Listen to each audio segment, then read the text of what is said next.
moderna contemporánea por la Universidad Gregoriana de Roma, doctor en Historia de la Iglesia por la Universidad Gregoriana de Roma, con la tesis doctoral Erección y comienzos de la diócesis de San Cristóbal de la Laguna, antecedente, que luego publicó.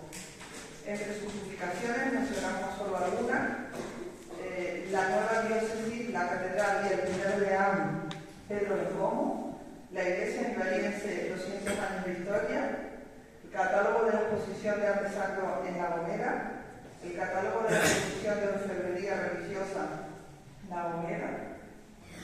Ha publicado diversos artículos en revistas, participado en diversos congresos, impartido conferencias y cursos de especialización, seminarios en varios centros de investigación y de estudio.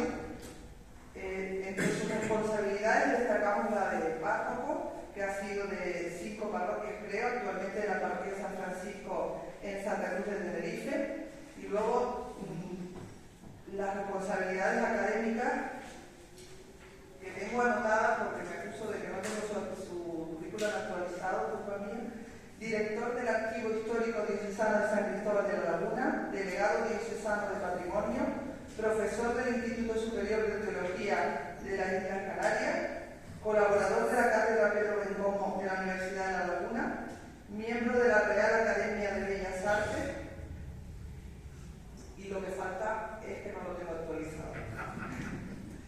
Sin más dilación, le cedo ya la palabra para que nos transmita su ponencia, Expectativas Eclesiales del Concilio Vaticano II.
El tema que se me había propuesto para hoy, el título es Expectativas Eclesiales del Concilio Vaticano II. Con toda seguridad, todos y cada uno de ustedes han venido esta tarde con una expectativa.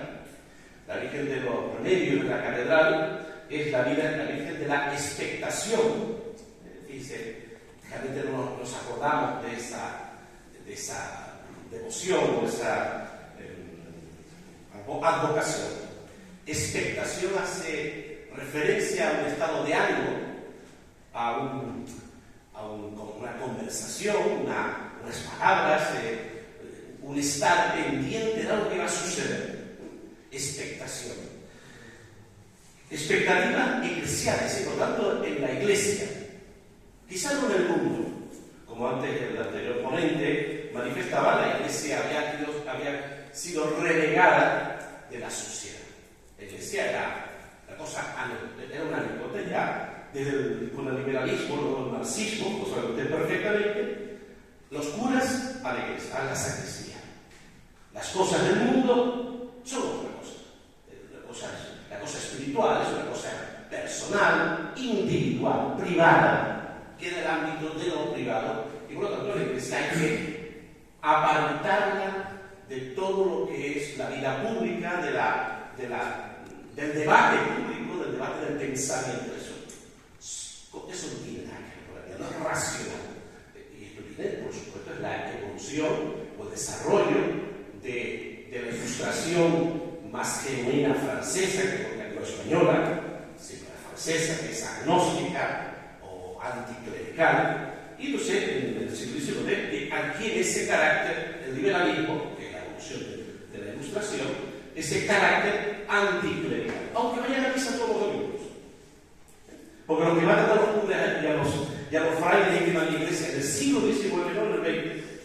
son gente que va a misa cada domingo. Por lo tanto, ¿cuáles son las expectativas dentro de la Iglesia antes del Concilio Vaticano II? Ese es el punto. Nos suena la palabra ayornamiento, que es la palabra que utiliza el Papa Juan XXIII. Ayornare, en italiano, significa poner al día. Giorno, el día. Por lo tanto, la palabra, digamos, la traducción exacta sería poner al día, poner en el tiempo. No es simplemente actualizar, no. Es poner en el tiempo que estamos. La Iglesia siempre está en la actitud de reforma, inevitablemente. Siempre tiene que estar reformándose. Yo mismo no soy la misma persona que cuando estaba en el seminario, cuando me ordené. Ni como modo de pensar, ni modo de actuar. Claro, soy una persona, pero el modo de pensar pues se cambia. Para bien, para mal, no estoy hablando de una cuestión de moral, de si yo soy más, diría, más moral o más santo. No. Mi reflexión es inevitable, que en el tiempo cambie.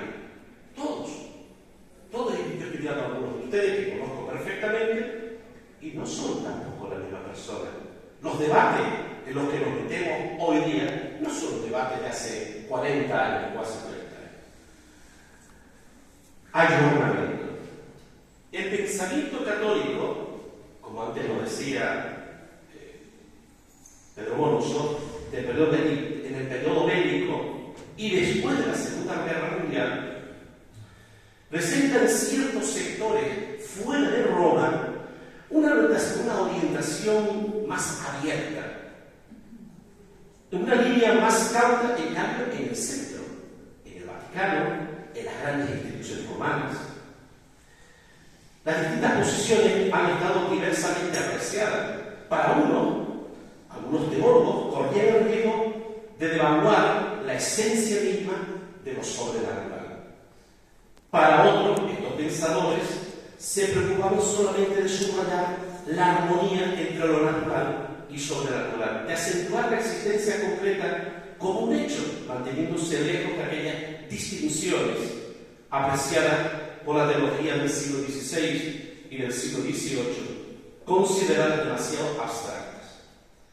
Recuerden ustedes todo el movimiento modernista que tiene incidencia fundamentalmente en Italia, aunque también tiene su parte en Francia.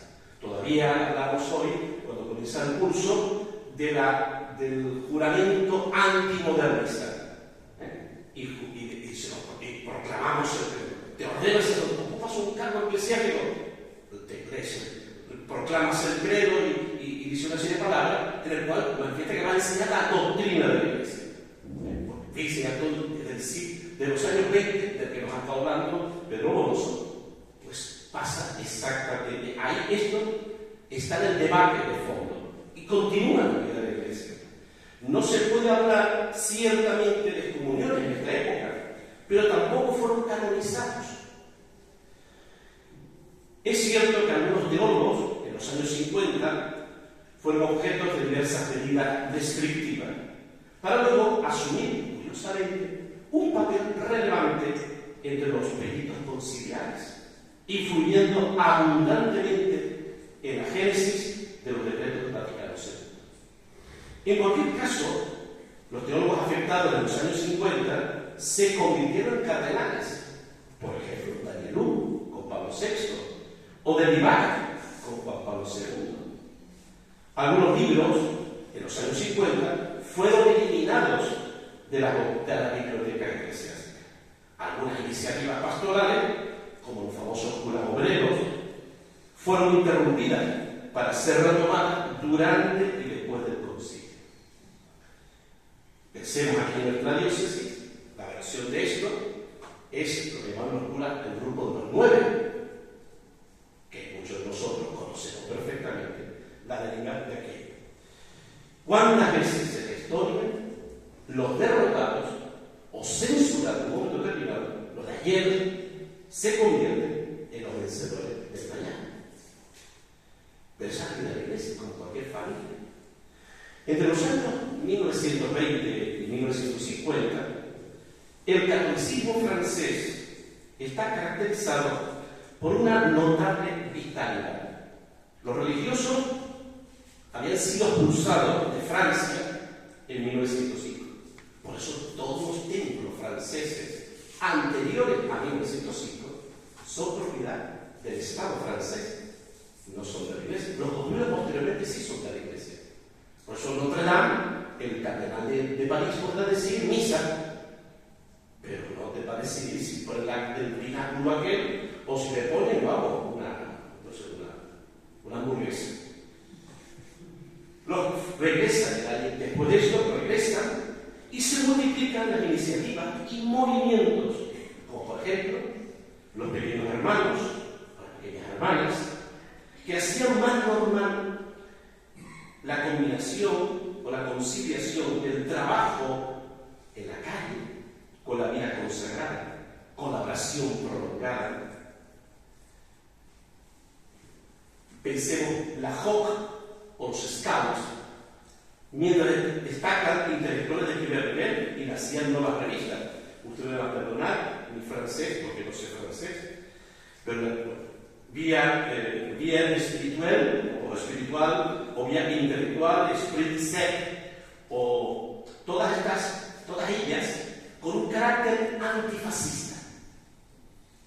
E incluso, porque en el tiempo son contemporáneos también ya con el régimen de Franco, incluso manifiestamente antifranquistas, desde sectores de la Iglesia Católica Francesa. Después de la fundación del seminario de Lisieux, llamado la Misión de Francia, en 1941, por tanto, en plena Segunda Guerra Mundial, ocupación alemana de la mayor parte del territorio francés, aparte de un sector, una parte que era en manos del gobierno de Vichy, del general Pétain. Después de la fundación del seminario de Lisieux, el llamado Misión de Francia en 1941, después el libro de Daniel Godin, Francia, País de Misión, del año 1943, después la experiencia de los sacerdotes invitados clandestinamente como compañeros de trabajo y capellanes entre los trabajadores franceses transferidos a Alemania durante la Guerra Mundial, la Segunda Guerra Mundial, de aquellos campos de trabajo, no los campos de concentración para eliminar a los judíos, dementes, gitanos y otras minorías. Nace el movimiento de curas obreros, que en 1953 alcanza la cifra de 90 sacerdotes. Nos parece una cosa exigua frente a los miles de sacerdotes que tenía Francia en aquel momento. En el segundo semestre de 1953 y enero de 1954, después de varios intentos por parte de la Iglesia francesa de aclaración, 3 intervenciones romanas le pusieron fin a la iniciativa, alegando la incompatibilidad entre trabajo manual prolongado y misión sacerdotal.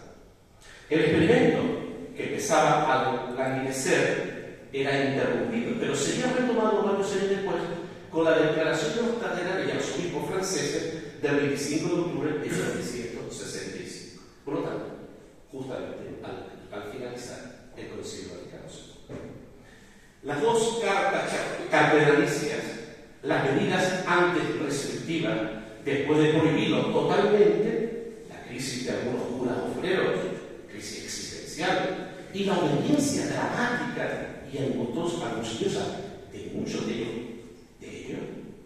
produjo una fuerte presión dentro y fuera de Francia, transformando un hecho cuantitativamente reducido en un caso emblemático, en un problema que implicaba a la completa Iglesia de Francia, tocando el orgullo nacional francés, pero sobre todo a su ansia apostólica. ¿Por qué encerrarse en la sacristía y no intentar la reconquista de un mundo que se había alejado de Dios? El disgusto, por muchos motivos, aumentaba. Otros episodios más muestran esta ansia apostólica y esta cerración de los centinelas de la ortodoxia. La obra de Roger Aubert, El pontificado de Pío IX, París, 1952, síntesis objetiva que ponía a la luz el desencuentro entre la Iglesia y el mundo moderno en la segunda mitad del siglo XIX, superando la historiografía apologética de la Iglesia clásica, la cual no había desaparecido totalmente, viene mirada con frialdad y rechazada por ciertos ambientes vaticanos. Afortunadamente, el intento de poner a esta obra en el índice de libros prohibidos no se realizó. Peor suerte tuvo la obra de Pacini sobre Galileo, encargada por la Pontificia Academia de la Ciencia. Sería examinada por el Santo Oficio, que vetaría su publicación. Con Pablo VI se autorizaría su publicación, aunque el autor ya había fallecido. En los mismos años, un párroco escritor italiano, Primo Mazzolari, viene metido en cintura por su obra La más bella aventura, centrada sobre todo en la figura del hermano mayor del hijo pródigo, en el cual muchos cristianos pueden identificarse a sí mismos. Viene retirada de circulación por el Santo Oficio en 1934.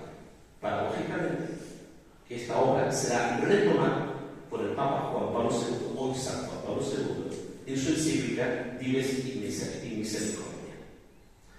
Otras obras del mismo autor, como por ejemplo También yo quiero al Papa, del año 1942, o también su otra obra Compromisos cristianos y demandas comunistas, del año 1946, piensen la fecha que estamos hablando, finalización de la Segunda Guerra Mundial y por tanto la creación de dos bloques antagónicos, costaron a don Primo Mazzolari ser suspendido de celebrar la Santa Misa durante 5 años y un curso de ejercicios espirituales por ese mismo periodo, ejercicios espirituales de 5 años.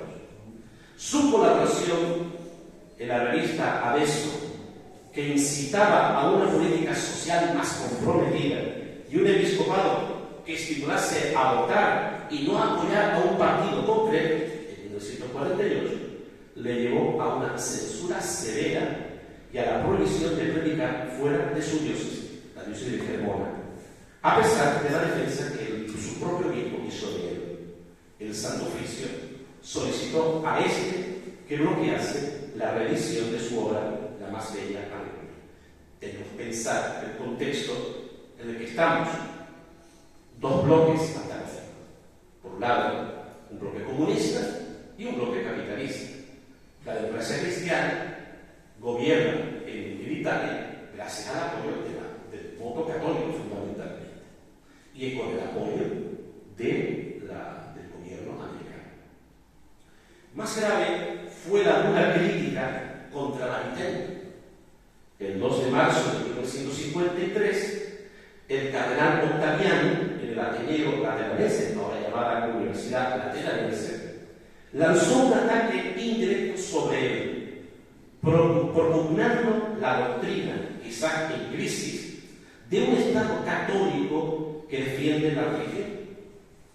Más explícita y directa fue la crítica del padre Micineo en Civiltà Católica, en el año 1956, que interpretaba la doctrina de Maritain como naturalismo integral, viciado estoicismo. Una desconfianza análoga cayó durante mucho tiempo sobre el jesuita americano John Carney Murray, que presentaba la libertad religiosa como un derecho esencialmente de la persona humana, en una visión opuesta a Ottaviani. Sería reducido al silencio por 10 años, pero tendría una gran influencia en el Vaticano II durante la relación de Dignitatis Humanae. Más abundante fue la controversia en torno a las nuevas corrientes ideológicas muy viejas en Francia, al menos desde 1945, sostenidas por los jesuitas de Lyon, Henri Bollard, Jean Danilou, Henri Delibac, Bernard Fessat. A esto se les opondrían el grupo de dominicos de Roma, liderados por, perdón, otra vez por mi francés, Grigore Lagrange, la Facultad de Teología de Angers, en el noreste de Francia, y algunos jesuitas de la misma Universidad Gregoriana.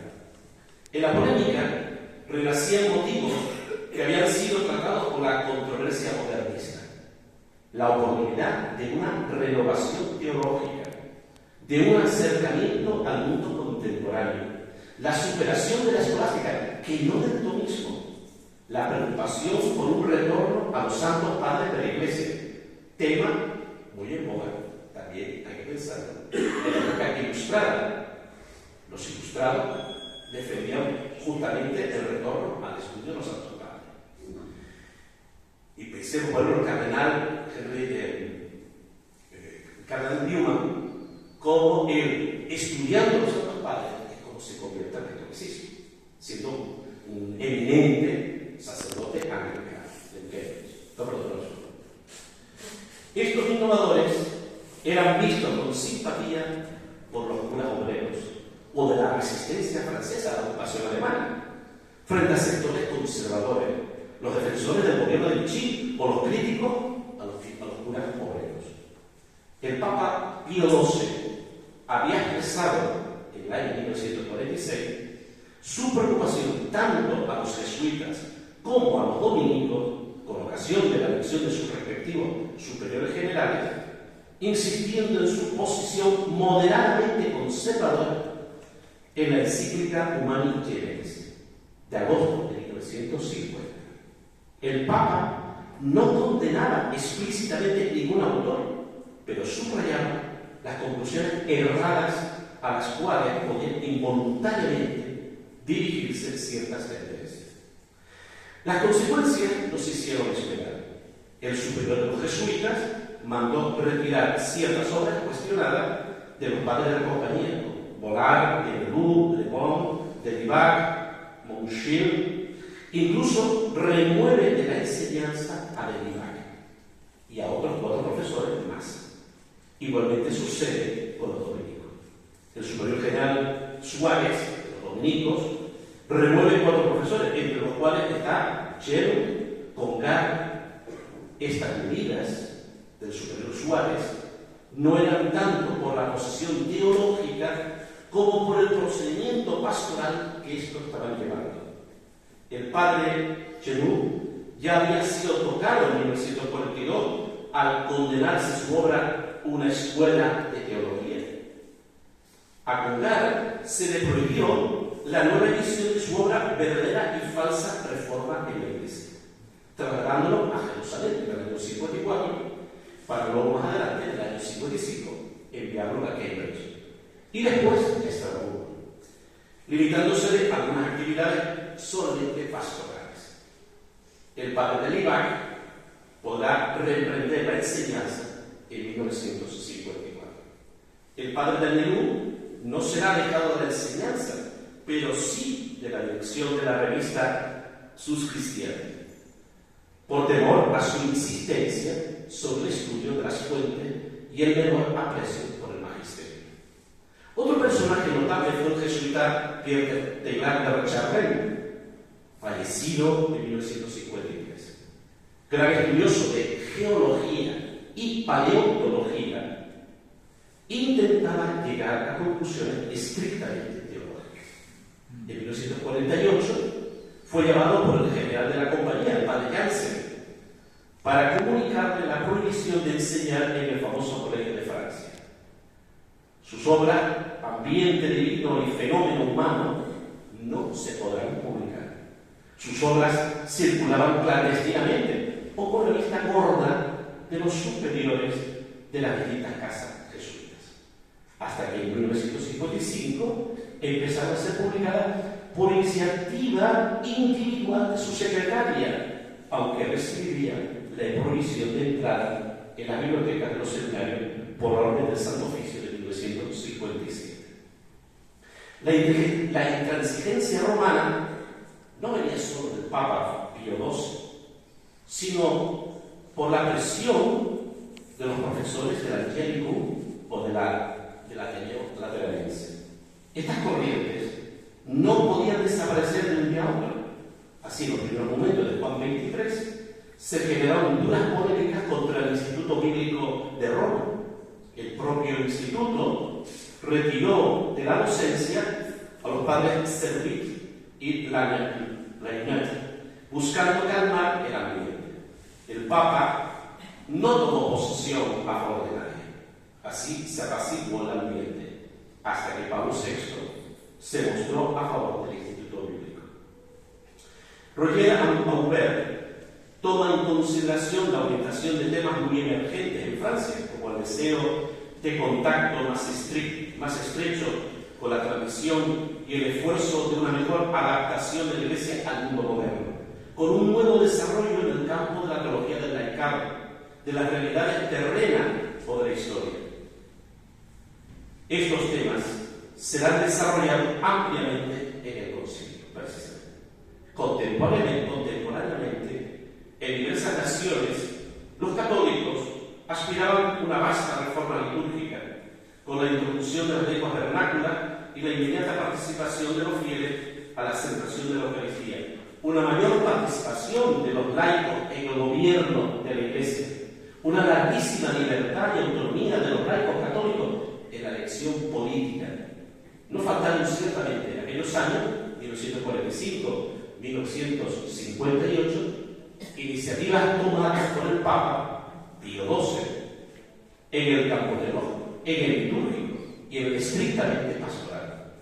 La encíclica Divino Afflante Spiritu de 1943, redactada en gran parte por el padre Bea, admitía una legítima indagación de los exégetas católicos a la vez que admitiese la doctrina tradicional.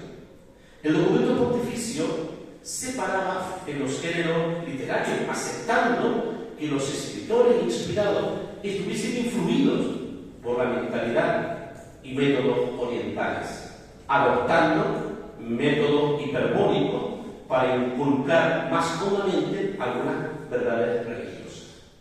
Con esto, el Papa Pío XII estaba reconociendo algunos postulados del Padre Lagrange y su escuela.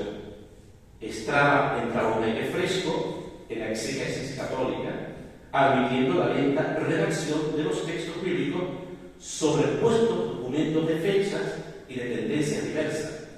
La evolución progresiva de la revelación, demasiado rica para ser comprendida inmediata y enteramente por un solo individuo. Ese mismo año de 1943 salía la Mystici Corporis, en la cual había colaborado ampliamente el padre Trump. El concepto de iglesia, sociedad perfecta, tan defendida durante todo el siglo XIX, para defenderse de la iglesia frente a el arrebato y la marginación de los estados, de los gobiernos liberales del siglo XIX y principios del XX, tan propia del siglo XIX, por esa hegemonía excluyente del liberalismo, pasa ese concepto de iglesia de sociedad perfecta, pasa a un segundo plano para exaltar el aspecto invisible de la comunión de vida entre Cristo y los fieles. Organismo visible y orgánico, la Iglesia tiene a Cristo como fundador, jefe, conservador, redentor. La Iglesia no nace únicamente por el hecho en el que Cristo ha fundado una sociedad perfecta, sino por la voluntad por la cual Cristo se ha hecho presente Él mismo mediante esa Iglesia hasta el fin de los tiempos, para que nos llegue su obra redentora. Esta visión de Iglesia como cuerpo místico de Cristo subraya bien la visión salvífica de la Iglesia, que será enriquecida por ulteriores intervenciones pontificias hasta llegar al Vaticano II. La encíclica Mediator Dei de 1947 ponía en guardia contra algunas exageraciones, deseando suprimir las devociones particulares como el rosario, el Via Crucis o la meditación mientras se celebraba la Santa Misa. Imagínense, Sacerdote está celebrando la misa, uno está predicando, otro va rezando el rosario, otro va meditando lo suyo o leyendo sus devociones particulares. No participan de la misa, están en el lugar donde está celebrando la misa, pero nada. Esto lo va a atacar el Papa Pío XII. pero sobre todo convalidaba el largo trabajo desde los inicios de 1900, exponiendo en el lugar central de la liturgia en la vida cristiana, como culto integral del cuerpo místico, superando abundantemente el rubricismo, el cual tendía a reducir el estudio de este campo teológico. Los estudiosos alemanes Adam y Romano Guardini, el belga Bandel y los franceses Boyer y Solesmes, o el italiano Caronti, fueron acogidos y animados por el Papa en sus trabajos. No faltaron importantes aplicaciones prácticas. La nueva traducción de los Salmos, realizada por el Instituto Bíblico de Roma en 1945. La restauración de la Vigilia Pascual en 1951. O la moderada reforma del breviario. Mucha más consecuencia tuvo la nueva disciplina sobre el ayuno eucarístico, muy mitigado en 1953. No se podía comulgar, sino había que acordar el ayuno desde las 12 horas del día anterior, perdón, las 24 horas del día anterior. Imagínense, para ser reducido a una sola hora en el año 1956. Así como la introducción de la misa vespertina, la misa los sábados por la tarde, que venía a tener una incidencia notable en las costumbres de todos los pueblos. La iniciativa por parte de un laico alemán, un industrial textil, Werner Marenbrauser, de Colonia, viene viendo el beneficio de las concepciones que se habían hecho durante la guerra, misa de víspera y 4 horas de ayuno, solicitó en 1945 que se mantuviese esta misa vespertina, pero recibía la negativa del Santo Oficio. El padre Bea, que fue realmente un paladín del antimodernismo, va a animarlo para que siga con esta solicitud, pero a través de la jerarquía alemana, provocando por parte del Papa Pío XII la constitución Christus Dominus, cambiando totalmente la situación, rompiendo con 1 milenio y medio, por si no decir más, de la tradición de la misa solo el domingo por la mañana. El ayuno eucarístico era superado. Se permitían ciertos casos de misa vespertina que seguían ampliando poco a poco hasta convertirse en un hecho habitual en 1957. La encíclica Musicae Sacrae Disciplina de 1955 y la introducción de la Congregación de los Ritos sobre esta encíclica del día del 3 de septiembre de 1958 sobre la música sacra y la liturgia aclaraban algunos puntos. Por ejemplo, se admitía explícitamente la misa dialogada en latín. Se permitía a los sacerdotes revestidos con los ornamentos sagrados participar en la misa celebrada por otros sacerdotes y recibir la comunión. No era todavía la misa celebrada. Se prohibía que los fieles leyesen la palabra de Dios en lengua vernácula mientras el sacerdote leía el latín. Mientras el Santo Oficio confirmó en 1958 el indulto que había concedido en 1943 para que los fieles leyeran en lengua vernácula, la epístola del Evangelio se va a conceder. Obviamente se trataba de compromisos. La verdadera revolución de Pío XII fue la abolición del ayuno eucarístico y la introducción de la misa vespertina, así como la vigilia pascual, dando mayor coherencia al trío pascual. En 1947, Pío XII da importantes pasos en la vida consagrada con el documento Providam Mater y también el documento Primo Feliciter, reconociendo los institutos seculares, introduciendo una innovación en el derecho canónico de 1917, teniendo claros beneficios para las nuevas fundaciones. A la vez, en 1951, la Sponsa Christi mitigaba la clausura, el rigor de la clausura de las monjas, y las animaba a tener iniciativas apostólicas adaptadas a su tipo de vida. 3 meses después de la elección de Juan XXIII, este convoca un concilio. Ya Pío XI había interpelado al episcopado mundial entre 1923 y el 24 sobre la conveniencia de convocar un concilio. Pero esta consulta solo recibió la mitad del voto favorable por parte del episcopado. Pero Pío XII, entre 1948 y el 51, había creado comisiones a propósito para preparar un concilio. Por tanto, no era nuevo cuando llega Juan XXIII.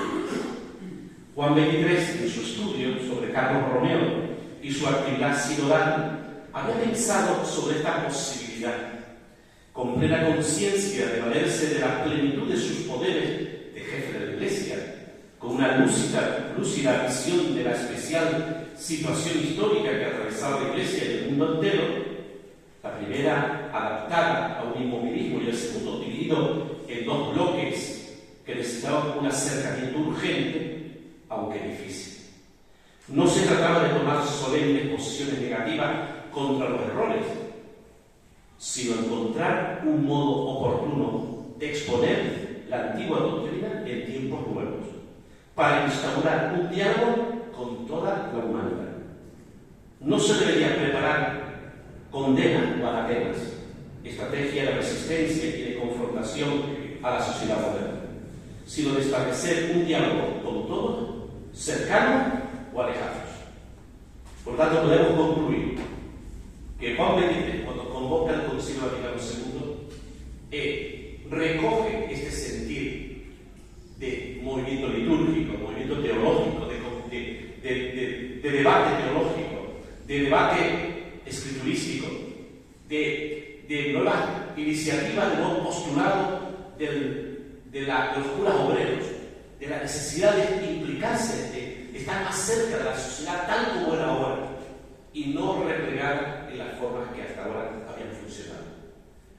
Por lo tanto, podemos decir que desde todos los que fueron poco a poco pensando e ideando una renovación de la Iglesia y fueron discutiendo y debatiendo sobre temas distintos de la vida de la Iglesia, hasta el pensamiento de Pío XI, Pío XII y finalmente Juan XXIII, permitió que al final pudiésemos hoy nosotros ser hijos de este Concilio Vaticano II, que tanto beneficio nos ha dado y sigue dando a la Iglesia. Muchas gracias.